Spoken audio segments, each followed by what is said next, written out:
일단 저기에다 밑줄 좀 쳐주세요. 91번에 저기 결산. 저희가 결산은 아직 안 했잖아요. 그래서 대략적으로 설명을 좀 드릴게요. 일단 거기 9월 1일 분계는 이렇게 됩니다. 어떻게 되냐면 차변에 보험료 18만원, 그 다음에 대변에 현금 얼마요? 18만원. 요건 이해하셔야 돼요. 네. 거기에 보험료 줬다라고 되어 있죠. 그래서 제가 그거 그냥 분계한 거라고 보시면 되고요. 그 다음에 우리한테 중요한 거는 이제 결산이에요. 12월 31일 날. 그래서 결산할 때 또 설명드릴 건데, 우리가 결산을 하는 이유는 장부 마감하기 위해서 하는 거예요. 네, 정리하려고, 마무리 짓기 위해서 하는 걸 우리가 뭐라고 하세요? 결산이라고 표현을 합니다. 근데 결산이 어려운 이유는 딴 거 없고요. 우리가 최종적으로 정리를 하는 거라 그랬잖아요. 그러면은 실제 정리하는데 시간도 오래 걸리고 해야 될 것도 어떻죠? 많죠. 그래서 요 정리할 때 기억해 주셔야 되는 것 중에 하나가 아까 적었었는데, 자산, 부채, 자본은 언제로 넘긴다고요? 내년으로. 그 다음에 수익하고 비용은 손익에 대체해서 내년엔 빵이에요. 이게 무슨 뜻이냐면 올해로 끝난다는 얘기예요. 그래도 수익 비용은 올해 거. 그 다음에 자산, 부채, 자본은 언제 거요? 내년 거. 이런 식으로 작업 나누어 주는 걸 이제 결산이라고 보시면 됩니다. 그래서 일단 잘해 주셔야 되는 것 중에 하나가 뭐냐면 날짜 계산 잘 하셔야 돼요. 무슨 계산 잘 하셔야 된다고요? 날짜 계산. 그래서 같이 한번 보시면, 우리 이거는 이해를 하셔야 돼요. 지금 9월 달에 줬죠. 그러면 올해 몇 개월이에요? 단기에 9월부터 하면 9, 10, 11, 12에서 몇 개월이에요? 4개월. 그리고 날짜 계산하실 때 암산으로 하지 마세요. 암산하면은 틀리는 경우들이 종종 있어서 손가락으로 하면 덜 틀려요. 그래서 9월, 10월, 11월, 12월에서 몇 개월이라고요? 4개월. 그 다음에 한 달에 3만원이죠. 왜냐면 거기 지금 지문에 보시면 6개월에 18만원이에요. 그러면 한 달에 얼마죠? 3만원이죠. 그러면 4개월이면 얼마예요? 12만원이에요. 그리고 내년은 2달이에요. 그러면 얼마예요? 6만원. 그래서 이렇게 정리해서 마무리하는 걸 뭐라 그러세요? 결산이라고 합니다. 근데 왜 이렇게 날짜별로 나누냐면, 우리가 지금 거기 지문 보시면 6개월치를 줬어요. 근데 이 6개월치 안에 내년 게 포함되어 있잖아요. 그러면 그거를 이제 구별을 해서 마무리를 해 주셔야 됩니다. 그게 결산에서 하는 업무 중에 하나예요. 그래서 분개하면 이렇게 돼요. 여기 잠깐 보세요. 요 2달치는 내년 거 먼저 준 거잖아요. 내년 거 먼저 뭐 한 거라고요? 준 거. 그래서 먼저 줬다 그래서 성급 비용이라고 합니다. 요거는 조만간 볼 거예요. 그래서 성급 비용. 그래서 성급 비용이 자산 증가. 그 다음에 대변에 뭐 먼저 줬죠? 보험료 먼저 줬죠. 그래서 보험료 6만원. 얘는 비용이 줄어들어야 돼요. 왜 그러냐면 요 6만원은 올해 거예요? 내년 거예요? 내년 거죠. 그러면 내년 거면은 올해 거에 들어가면 될까요? 안 될까요? 안 되겠죠. 그래서 올해 6만원을 줄이고 이제 처리하는 이유는 요 돈은 올해 게 아니잖아요. 그러면 올해 거에 포함되면 안 된다 라고 해서 이런 식으로 결산 분계를 할 거예요. 그래서 아직 저희는 결산 분계를 하진 않았습니다. 그래서 정답은 2번이에요. 그러니까 자산, 부채, 자본은 올해 게 아니고 내년과 관련된 금액이에요. 왜냐하면 우리가 만약에 자산의 가장 대표적인 게 이거거든요. 현금. 현금 남으면 버려요? 아니죠. 올해 남으면 언제 쓰죠? 내년에 쓰죠. 가끔씩 버리시는 분들이 있어요. 뉴스에 보면. 근데 그런 분들은 특이하신 분들이고, 대부분 올해 남은 거 내년에 쓰잖아요. 그래서 자산하고 부채하고 자본은 내년과 관련이 된 겁니다. 그래서 내년과 관련된 거 얼마예요? 6만원. 그 다음에 92번에 별표 3개 치세요. 네, 요것도 결산 관련된 건데 요거 시험 문제 잘 나옵니다. 근데 이거 문제가 뭐냐면 92번의 문제는 하나예요. 나올 때마다 계정 과목이 바뀌어요. 그래서 얘는 이해해서 맞추는 문제라 좀 난이도가 좀 높은 문제 중에 하나입니다. 그러니까 상중하로 치면은 상급이에요. 그래서 미지급의 뜻이 뭐죠? 안 준 겁니다. 맞죠? 그러면 얘는 부채예요. 뭐라고요? 부채. 그리고 원래 미지급 이자 비용은 없어요. 프로그램에는 미지급 비용으로 되어 있어요. 그리고 이거 분개하면 요거는 이제 요번 주에 배웁니다. 요거 분개하면 요렇게 돼요. 차변에 이자 비용. 대변에 줬다 안 줬다? 안 줬다. 그래서 미지급 비용. 분개하면 요렇게 돼요. 일단 적으시고.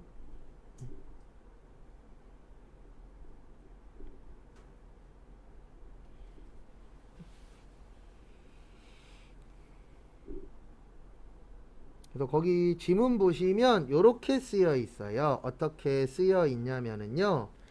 거기 내용에 보시면 요거를 했대요, 안 했대요?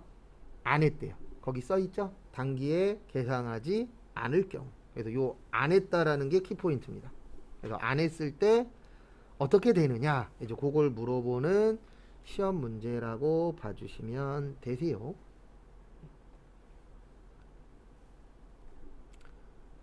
그래서 앞에 보시면 안 하면 이렇게 됩니다. 했을 때가 이거잖아요. 그러면 안 하면 비용은 줄어들어요. 거꾸로 가는 거예요. 네, 비용은 줄어듭니다. 그러면 요건 이해하셔야 돼요. 비용이 줄면 이익은 어떻게 될까요? 늘어나겠죠. 왜냐면 비용이 돈 쓰는 거라 그랬잖아요. 아껴 쓰면 남는 게 뭐 할 것이다? 많아질 것이다. 이렇게 보는 겁니다. 그 다음에 이익이 늘어들면 회사 돈도 늘어나요. 그리고 원래 부채가 늘어나야 되는데 했다고요? 안 했다고요? 안 했죠. 그럼 부채는 어떻게 돼요? 줄어듭니다. 라고 요런 식으로 안 했을 경우에 결과값을 찾을 수 있어야 돼요. 요 문제 나왔을 때. 얘는 항상 나오면 내용은 비슷해요. 요거 안 했을 때 어떻게 되느냐. 근데 문제가 뭐냐면 그 안 했을 때의 계정 과목들이 항상 달라요. 그래서 쉬운 시험 문제는 아닙니다.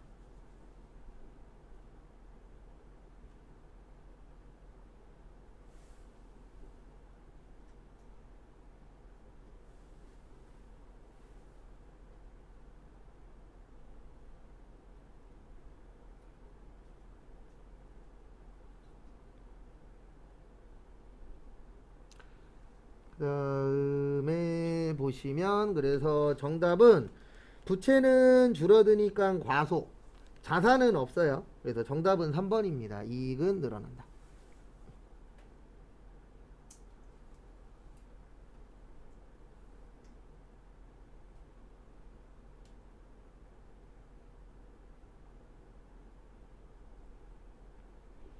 그래서 정답은 3번이세요.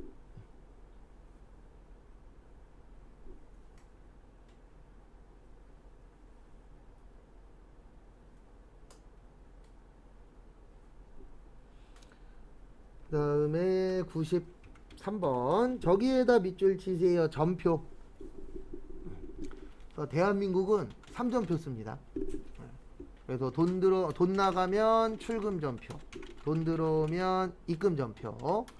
그 다음에 이것도 저것도 아니면 무슨 점표예요? 대체 점표. 이렇게 세 가지로 써요. 그 다음에 93번에 저기에다 밑줄 치세요. 감가상각비. 이거 시험 문제 왜 내냐면은요, 이 감가상각비 분계를 우리가 안 해요. 이거 자동결산이라 그래서 컴퓨터가 분계를 해줘요. 그래서 이런 거 나오면은 우리가 분계가 기억이 잘 안 날 수밖에 없어요. 근데 그 이유는 딴 것 때문이 아니고 요 분계를 누가 대신해 준다고요? 컴퓨터가 대신해 주도록 되어 있어요. 시험 자체에서. 그래서 이거 분계하면 이렇게 됩니다. 차변의 감가상각비, 그 다음에 대변의 감가상각 누계. 그래서 이거 내는 이유는 딴 것 때문에 내는 게 아니고요. 요 분계 자체를 우리가 안 하고 컴퓨터가 대신 다 해줘요. 네, 그러다 보니까 시험 문제에서 물어봤을 때 분계를 할 줄 아는 사람보다 분계를 모르는 사람이 더 많아요.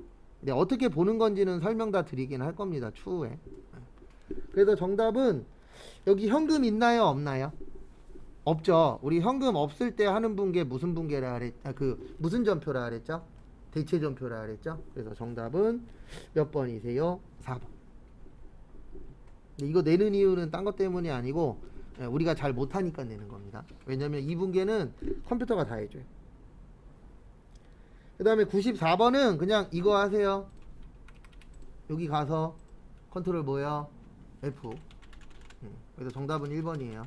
기부금 치면 여기 나오잖아요. 영업외.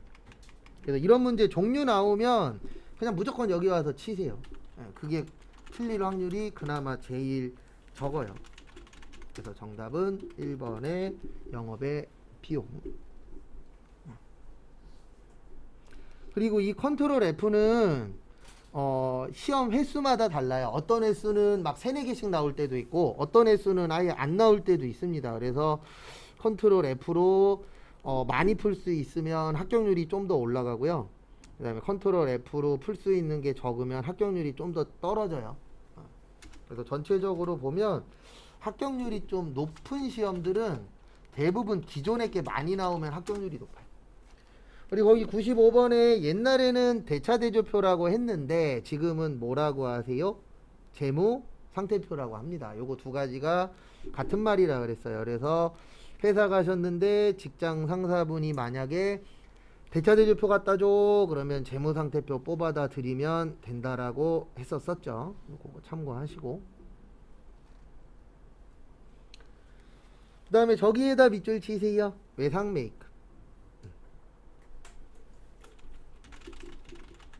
외상 메이크는 부채입니다. 그래서 이 문제 나오면 요렇게 푸시면 돼요. 어떻게 푸시냐면은 거기 첫 번째 보시면 외상 매입대금 지급액이라고 있죠. 요거 부채 증가일까요? 감소일까요? 네, 감소예요. 왜냐면 돈 갚았으니까. 그 다음에 기초 외상 매입금이라고 있죠. 요거는 부채의 증가예요. 그리고 헷갈리시면 이건 외우셔도 돼요. 기초는 무조건 증가고요. 기말은 무조건 감소예요. 설명은 드릴 겁니다. 요건 외워서 푸셔도 돼요.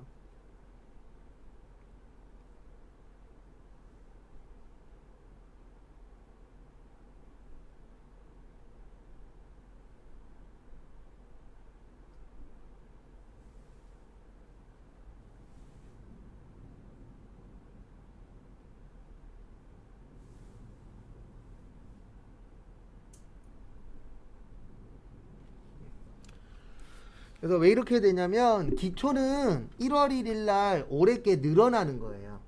네, 그래서 증가 쪽에 가는 거고, 기말은 왜 감소냐면 올해 게 줄어들고 내년 게 늘어나는 거거든요. 그래서 기말은 감소 쪽에다 넣어주시면 되고 기초는 어느 쪽에다 넣으시라고요? 증가 쪽에다.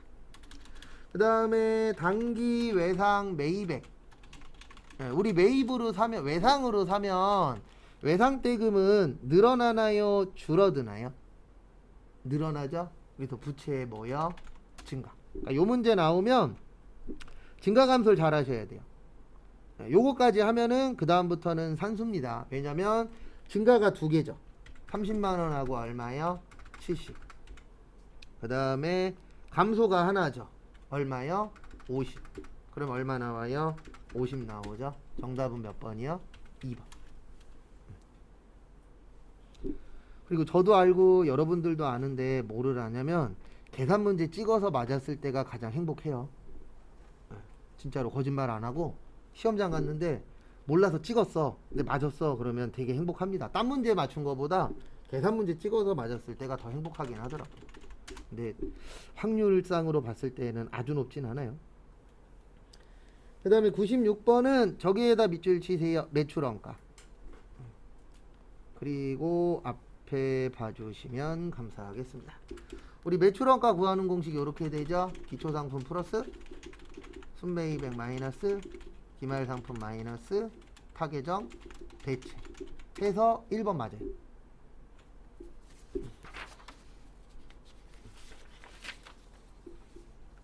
그 다음에 2번은 저기에다 밑줄 치세요. 제조업. 무슨 업이요? 제조업. 얘는 이거예요. 제품.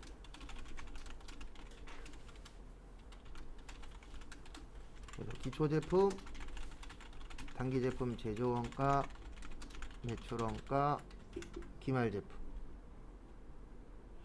그래서 거기 보시면 매출원가는 기초제품 재고액과 단기제품 제조원가의 합계 같이 있으면 더하는 거고 반대에 있으면 뭐 하는 거죠?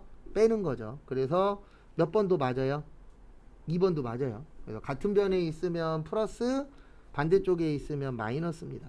그래서 2번도 맞으세요. 그래서 정답은 3번이에요. 제가 이거 많이 적잖아요. 매입 시에 부대 비용은 무슨 처리한다? 원가 처리. 그래서 원가 처리를 해야 되는데 거기에는 뭐라고 되어 있냐면 구분한다라고 되어 있죠. 그래서 구분이 아니고 합쳐 주셔야 됩니다. 그래서 정답은 3번이세요. 그 다음에 4번에 우리 매출총이익 이렇게 구하잖아요. 매출총이익은 매출액에서 매출원가 빼죠. 그래서 매출액에서 매출총이익 빼면 매출원가가 나온다. 그것도 맞는 말입니다. 그래서 정답은 3번이세요. 그 다음에 97번은 저기에다가 밑줄 좀 쳐주세요. 자본적 지출. 요것도 잊을만 하면 한 번씩 나오는 내용인데요. 우리 자본적 지출이 있고 수익적 지출이 있습니다. 그래서 자본적 지출은 증축, 내용연수 증가, 엘리베이터 설치, 냉난방 장치 설치, 용도 변경. 그리고 특히 얘 잘 봐두세요. 희한한 게 시험 문제에 내용연수 증가 나오면 자본적 지출로 처리하시오 이런 힌트를 잘 안 주더라고요. 그래서 저기 특히 다른 것도 다 기억하시는데 요 내용연수 증가도 좀 잘 좀 봐주세요. 그 다음에 얘는 자산 처리. 그 다음에 수익적 지출은 원상 회복, 능률 유지, 페인트 칠, 유리창 교체. 얘는 비용 처리고 수선비나 차량 유지비.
그래서 정답은 1번이세요. 내용연수.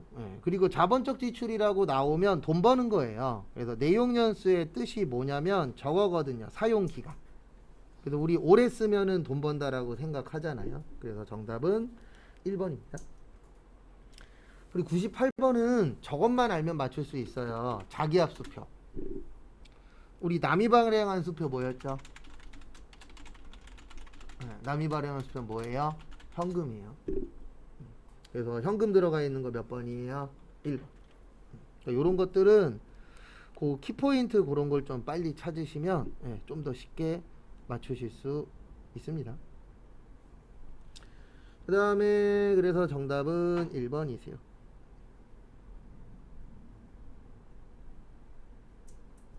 그 다음에 99번은 저기에다가 밑줄 치세요. 조업도.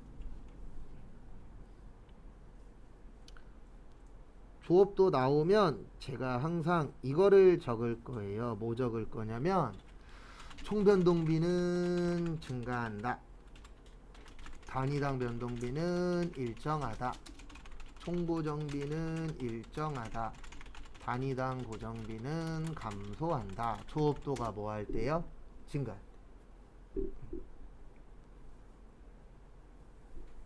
그래서 조업도 나오면은 제가 항상 요거를 적어 드릴 겁니다. 그래서 같이 보시면 거기 보시면은요 총액이 항상 일정한 거예요. 여기 보시면 총이 일정한 거 무슨 비예요? 고정비. 그래서 요거를 기억을 하셔야 되는 게 변동비를 물어보는 건지 고정비를 물어보는 건지 알아야 답에 가까이 갈 수 있잖아요. 그래서 고정비입니다. 그래서 정답은 4번의 임차료. 그리고 이번 시험에도 요런 거 나올 확률이 높아요. 왜 그러냐면 요즘에 전기요금, 가스요금 난리잖아요. 그러면은 이론 쪽에다 내든가 아니면 분계 문제로 낼 수도 있어요. 우리 수도광열비, 전력비 있었잖아요. 그런 쪽에도 나올 수 있으니까 그런 건 좀 숙지 잘 하시고. 100번은 저기에다 밑줄 치세요. 제조간접비.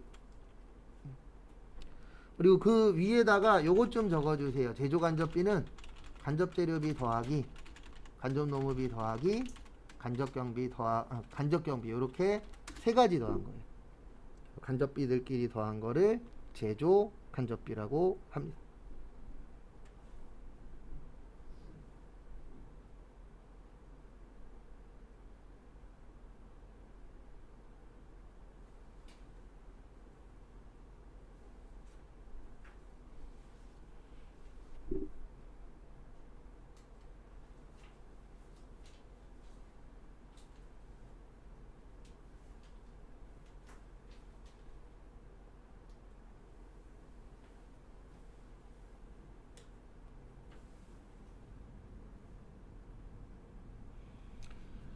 다음에 그래서 일단 정답은 1번이에요. 간접 재료비와 직접 노무비를 제외한 모든 제조 원가가 포함된다. 그래서 2번하고 4번이 틀린 이유는 간접 재료비 들어가고 간접 노무비 들어가거든요. 근데 제외된다라고 포함되지 않는다 그랬으니까 틀린 거고 3번에 모든에다 밑줄 치세요. 이 모든의 뜻은 직접비하고 간접비 다 합친 거예요. 근데 직접비는 들어가면 안 됩니다. 그래서 정답은 몇 번이 되세요? 1번이 됩니다. 왜냐면 2번, 3번, 4번 아니잖아요. 그러면 남는 거 몇 번밖에 없어요? 1번밖에 없죠.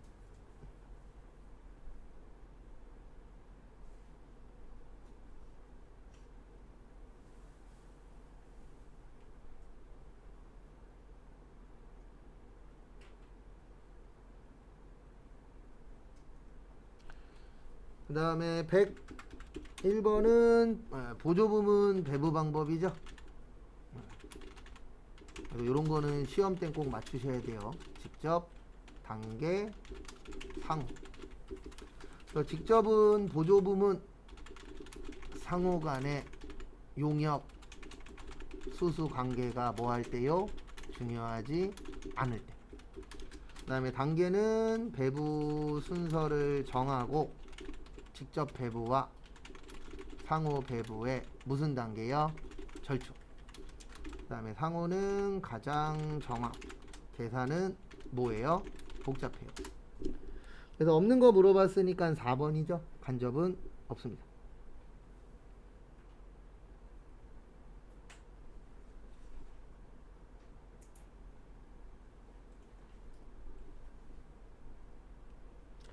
그 다음에 102번 저기에다가 밑줄 좀 쳐주세요. 원가 흐름.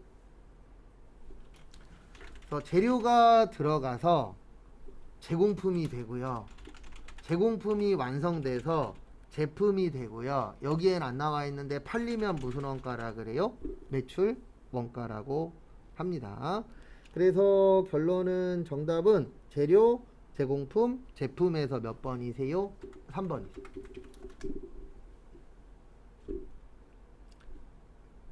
그 다음에 다음 것도 보시면 103번 제조원가에다 밑줄 치세요.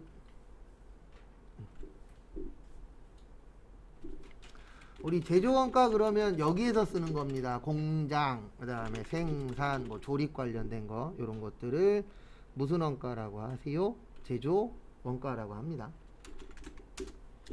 1번 공장경비원 임금 맞아요. 그 다음에 2번에 재료비도 맞습니다. 3번의 기계도 맞아요. 그래서 정답은 4번의 대표이사 급여입니다. 왜냐면 일반적으로 사장님들은 공장에 있어요? 사무실에 있어요? 사무실에 있죠. 그리고 이런 거는 안 통해요. 뭐냐면 간혹 가다가 이거 이렇게 얘기하면 이렇게 얘기하시는 분들이 계세요. 저 예전에 제조회사 다닐 때 우리 사장님은 공장에서 일했는데요. 그거는 특이 케이스고. 예. 공부하실 때 절대로 조심하셔야 되는 것 중에 하나가 공부는 일반적인 걸 봐야 돼요. 그 특이 케이스 갖고 오시는 순간 동그라미가 X가 될 수도 있습니다. 예. 저도 저 아는 형들 중에 사장님 계신데 공장에서 일하시는 사장님 있어요. 예. 근데 그거는 일반적인 건 아니잖아요. 예. 그래서 항상 문제 보실 때에는 일반적인 내용으로만 보셔야 덜 헷갈려요. 그 다음에 104번은 저기에다 밑줄 치세요. 세금 계산서.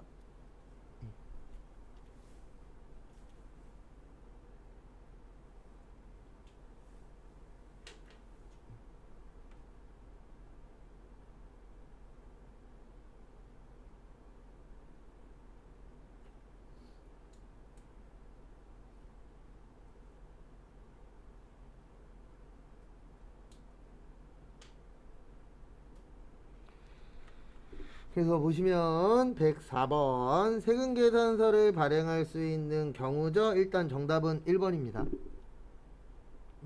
왜 1번이냐면 우리 요거 몇 번 적었었죠. 영세에는 영세율 세금 계산서, 내국 신용자, 로컬 LC 구매 확인서. 그러면 여기 있잖아요. 영세율이긴 하지만 뭐 있어요? 세금 계산서. 그래서 일단 정답은 1번. 그 다음에 지금부터 2번, 3번, 4번이 아닌 이유도 알려드릴 거예요.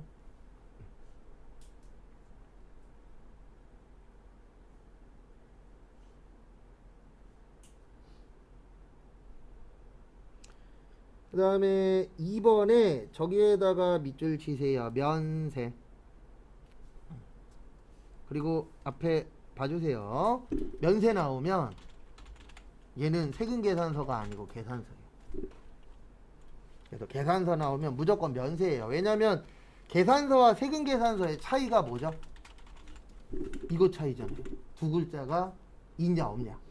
그래서 세금이 있으면 세금 계산서가 되는 거고 세금이 없으면 뭐가 되는 거예요? 계산서. 그래서 그 두 가지 차이는 저 두 글자가 있냐 없냐입니다. 실제로도. 그래서 세금이 없으면 면세가 되는 거세요. 그거 좀 봐두시고요. 그 다음에 3번에 저기에다 밑줄 치세요. 사업상 증여.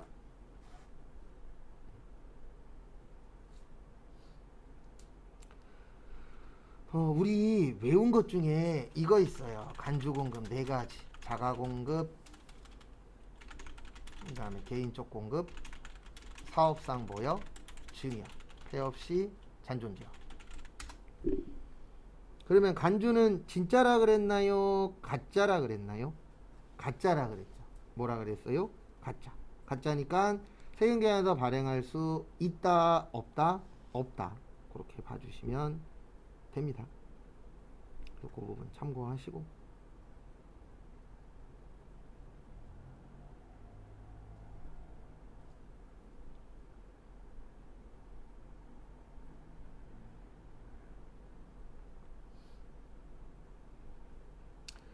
그 다음에 4번에 보시면 저기에다 밑줄 치세요. 간주임대료. 요거는 이제 세무 때 좀 더 자세하게 볼 건데요. 간주임대료는 보증금에 대한 이자예요. 간주는 가짜라 그랬습니다. 그래서 우리가 그 월세나 전세 같은 거 들어갈 때 저기 보증금 내잖아요.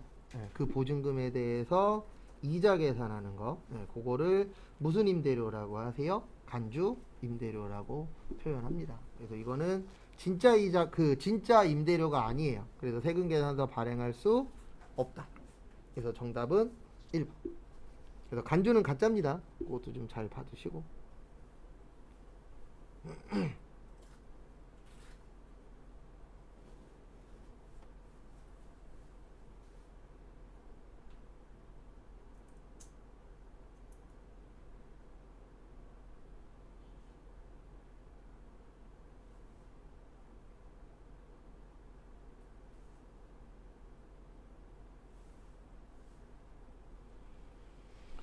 그 다음에 5번. 요거 푸는 방법은 두 가지가 있어요. 좀 전에 본 간주 공급으로 보셔도 되고요. 아니면 우리 요거 외운 적 있어요. 재화의 공급이 아닌 것. 그러니까 요거는 두 가지 중에 하나로 맞추는 거예요. 간주 공급으로 해서 1번, 2번, 3번이 아니다. 이렇게 풀든가 아니면 재화의 공급이 아닌 것에 물납. 그 다음에 담보, 공매 및 경매, 사업의 무슨 양도요? 포괄양도. 그럼 몇 번 나오죠? 4번 나오죠. 그리고 이론 풀 때 쪽지 시험 봤는데 기억 안 나는 것들은 꼭 체크했다가 계속 늘리셔야 돼요, 양을. 안 그러면은 나중에 시험 다가왔을 때 해야 될 게 너무 많아질 수도 있습니다. 그래서 미리미리 조금씩 해놓으시면 뒤에 가서 할 게 좀 줄어들어요. 그 다음에 잠깐 쉬었다가 11시 45분에 또 15개 풀 시간 또 드릴게요.